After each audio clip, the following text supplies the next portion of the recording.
সময়ত মুছলমান লোকে কোনো ধৰণৰ প্ৰতিবাদ নকৰে বা হিন্দু ধৰ্মৰ উৎসৱসমূহ বেছিভাগ ৰাজপথতে অনুষ্ঠিত হয় আৰু মুছলমান লোকে হিন্দু ধৰ্মৰ উৎসৱ পাৰ্বণত কোনো ধৰণৰ ওজৰ আপত্তি নকৰে, তেনেহ'লে মুছলমান লোকে বা মুছলমান সমাজে ৰাজপথত নামাজ আদায় কৰাৰ ক্ষেত্ৰত হিন্দু লোকসকলে কি কাৰণত আপত্তি কৰে বুলি বিধায়ক আবু আসিম আজমিৰে প্ৰশ্ন কৰিছে। আৰু সমাজবাদী পাৰ্টিৰ বিধায়কগৰাকীৰ এনেকুৱা মন্তব্যৰ পিছতে এতিয়া দেশজুৰি বিতৰ্কৰ সৃষ্টি হৈছে।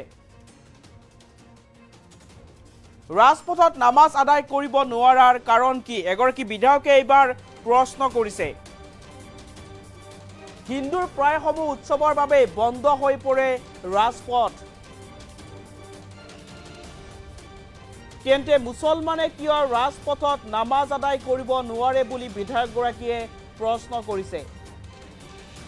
এই মন্তব্য কৰিছে উত্তৰ প্ৰদেশৰ সমাজবাদী পাৰ্টিৰ বিধায়ক আবু আসিম আজমিৰে।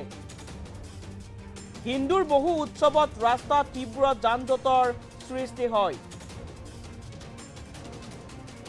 তেন্তে নামাজ আদায় কৰাত কিয় উত্থাপন হয় আপত্তি? কি কাৰণত ৰাজপথত নামাজ আদায় কৰিলে আপত্তি কৰে বুলি প্ৰশ্ন কৰিছে বিধায়কগৰাকীয়ে।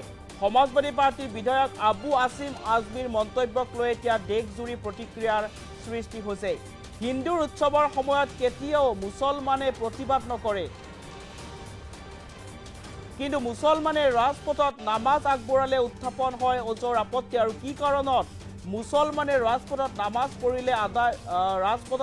পঢ়িলে ওজৰ আপত্তি কৰে বুলি এতিয়া বিধায়কগৰাকীয়ে প্ৰশ্ন কৰিছে। মছজিদৰ বাহিৰত নামাজ কিয় আদায় কৰিব নোৱাৰে বুলি এতিয়া সমাজবাদী পাৰ্টিৰ বিধায়কগৰাকীয়ে প্ৰশ্ন কৰিছে। আৰু বিধায়কগৰাকীৰ এনেকুৱা ধৰণৰ মন্তব্যৰ পিছতে এতিয়া দেশজুৰি ব্যাপক প্ৰতিক্ৰিয়াৰ সৃষ্টি হৈছে। পুনৰ জনাইছো এটা গুৰুত্বপূৰ্ণ খবৰ, ৰাজপথত মুছলমান সমাজে কিয় নামাজ আদায় কৰিব নোৱাৰে বুলি এইবাৰ এগৰাকী বিধায়কে প্ৰশ্ন কৰিছে। কাৰণ হিন্দুৰ প্ৰায়সমূহ উৎসৱৰ বাবেই ৰাজপথ বন্ধ হৈ পৰে আৰু হিন্দুৰ বহু উৎসৱতে ৰাজপথত তীব্ৰ যান-জঁটৰ সৃষ্টি হয় আৰু এই সময়ত মুছলমান লোকসকলে কোনো ধৰণৰ ওজৰ আপত্তি নকৰে। গতিকে মুছলমানে ৰাজপথত নামাজ আদায় কৰাৰ ক্ষেত্ৰত হিন্দু সমাজৰ কি আপত্তি থাকিব পাৰে বুলি এতিয়া বিধায়ক আবু আসিম আজমিৰে এতিয়া প্ৰশ্ন কৰিছে। আৰু বিধায়কগৰাকীৰ এনেকুৱা ধৰণৰ মন্তব্যৰ পিছতে এতিয়া দেশজুৰি বিতৰ্কৰ সৃষ্টি হৈছে। বিধায়কগৰাকীৰ মন্তব্য আছে, কি মন্তব্য আগবঢ়াইছিল শুনাব লৈছো। जल्दी जाएंगे। आज तक कभी किसी मुसलमान ने ये शिकायत नहीं किया कि सड़क पर त्यौहार क्यों मनाया जाता है, लेकिन आज अगर मस्जिद भर जाती है तो लोग मजबूरन, कुछ मस्जिदों में, हर मस्जिद में भी नहीं, बाहर 5-10 मिनट के लिए नमाज़ पढ़ने आते हैं। लेकिन उसके लिए कहते हैं कि अगर आप जो है बाहर नमाज़ पढ़ोगे तो आपका पासपोर्ट कैंसिल कर दिया जाएगा और आपका ड्राइविंग लाइसेंस भी कैंसिल कर दिया जाएगा। मैं आ रहा था पूना से, तो मुझे लोगों ने कहा कि पालकी जाने वाली है, जल्दी जाएंगे नहीं तो फिर रास्ता जाम हो जाएगा। रास्ता जाम हो रहा है, हमने कभी मना नहीं किया, लेकिन हमारी मस्जिद, हमारी नमाज के लिए, यानी ये जानबूझ करके ना इस देश में मुसलमानों के लिए ज़मीन तंग की जा रही है। वक्फ की ज़मीनें हमारी हड़पने का पूरा इरादा हो रहा है। जो 4-5 सालों से मस्जिदें बनी हैं, कब्रिस्तान है, दरगाहें हैं, उन दरगाहों पर नज़र इनकी है, उसको तोड़ करके सरकारी ज़मीन बनाकर उसको बेचने का सरकार का इरादा है। उसकी ये बहुत ही गलत हो रहा है। जबकि छत्रपति शिवाजी महाराज के राज में हिंदू मुस्लिम में कोई अंतर नहीं था। उन्होंने अपने राज्य में कितने मुसलमानों को बड़ी बड़ी पोस्ट दिए थे उन्होंने, और उन्होंने यहीं पे बाबा याकूब को, कोकन में जगह जो है, बाबा याकूब को उन्होंने 750 एकड़ ज़मीन दिया। आज तक कभी किसी मुसलमान ने ये शिकायत नहीं किया कि सड़क पर त्यौहार क्यों मनाया जाता है, लेकिन आज अगर मस्जिद भर जाती है तो लोग मजबूरन, कुछ मस्जिदों में, हर मस्जिद में भी नहीं, बाहर 5-10 मिनट के लिए नमाज़ पढ़ने आते हैं। लेकिन उसके लिए कहते हैं कि अगर आप जो है बाहर नमाज़ पढ़ोगे तो आपका पासपोर्ट कैंसिल कर दिया जाएगा और आपका ड्राइविंग लाइसेंस भी कैंसिल कर दिया जाएगा। मैं आ रहा था पूना से, तो मुझे लोगों ने कहा कि पालकी जाने वाली है, जल्दी जाएंगे नहीं तो फिर रास्ता जाम हो जाएगा। रास्ता जाम हो रहा है, हमने कभी मना नहीं किया, लेकिन हमारी मस्जिद, हमारी नमाज के लिए, यानी ये जानबूझ करके ना इस देश में मुसलमानों के लिए ज़मीन तंग की जा रही है। वक्फ की ज़मीनें हमारी हड़पने का पूरा इरादा हो रहा है। जो 4-5 सालों से मस्जिदें बनी हैं, कब्रिस्तान है, दरगाहें हैं, उन दरगाहों पर नज़र इनकी है, उसको तोड़ करके सरकारी ज़मीन बनाकर उसको बेचने का सरकार का इरादा है। उसकी ये बहुत ही गलत हो रहा है। जबकि छत्रपति शिवाजी महाराज के राज में हिंदू मुस्लिम में कोई अंतर नहीं था। उन्होंने अपने राज्य में कितने मुसलमानों को बड़ी बड़ी पोस्ट दिए थे उन्होंने, और उन्होंने यहीं पे बाबा याकूब को कोकन में जगह जो है बाबा याकूब को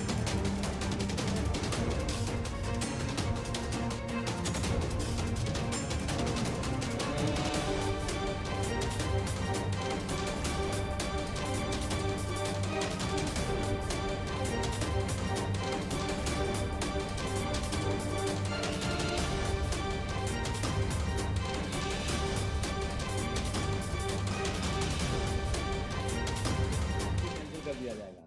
मैं आ रहा था अगर पूना से, तो मुझे लोगों ने कहा कि पालकी जाने वाली है, जल्दी जाएंगे नहीं तो फिर रास्ता आज तक कभी किसी मुसलमान ने ये शिकायत नहीं किया कि सड़क पर त्यौहार क्यों मनाया जाता है।